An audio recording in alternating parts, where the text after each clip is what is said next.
Belasan anggota dan pengurus Kongres Advokat Indonesia Cabang Manado, Sulawesi Utara mendampingi salah satu anggota Kongres Advokat Indonesia yang sedang bermasalah hukum di Polresta Manado.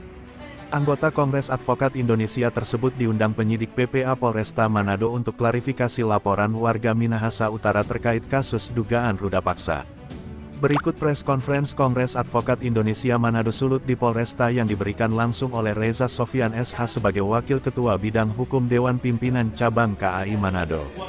Kami pada dasarnya dari Kongres Advokat Indonesia hadir hari ini di Polresta Manado bertujuan untuk mendampingi rekan dalam laporan ruda paksa yang dilaporkan oleh seorang perempuan bernama.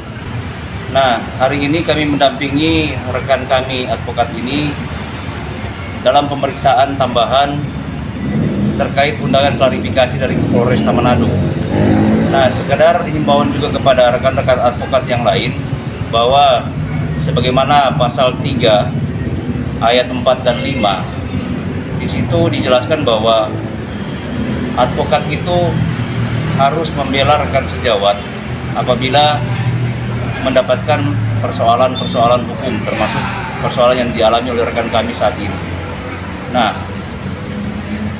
saya juga menghimbau kepada seluruh masyarakat agar supaya tidak terbawa dengan opini publik yang diciptakan oleh pihak pelapor, karena kita harus tetap dalam hukum Indonesia itu mengedepankan terkait dengan asas praduga tak bersalah, sebagaimana penjelasan umum di Kitab Undang-Undang Hukum Acara Pidana, angka 3, huruf C. Di situ jika belum ada putusan pengadilan yang berkekuatan hukum tetap, maka tersangka atau terlapor itu tetap belum bisa dinyatakan sebagai orang yang bersalah.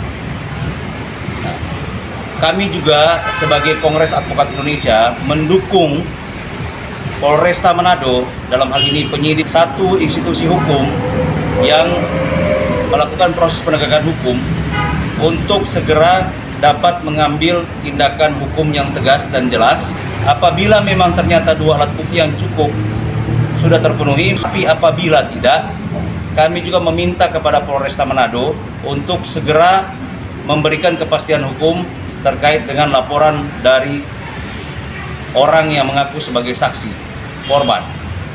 Jadi demikian juga kepada rekan-rekan kami yang mendampingi saksi korban, kami menghimbau agar supaya jangan menggiring opini terkait dengan kesalahan yang baru dalam dugaan, karena semua kita ketahui bersama, apalagi sesama pengacara, sesama advokat, bahwa selama belum ada keputusan pengadilan, maka seseorang itu belum dapat dinyatakan bersalah.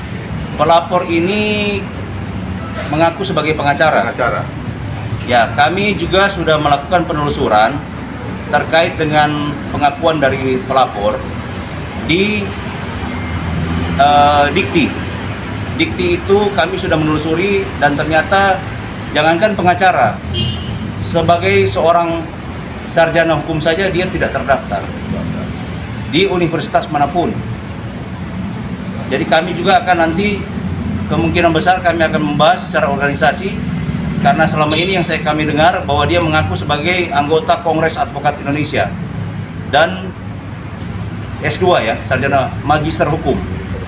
Jadi kami akan berdiskusi untuk mengambil tindakan hukum terkait dengan pernyataan-pernyataan dari pelapor tersebut.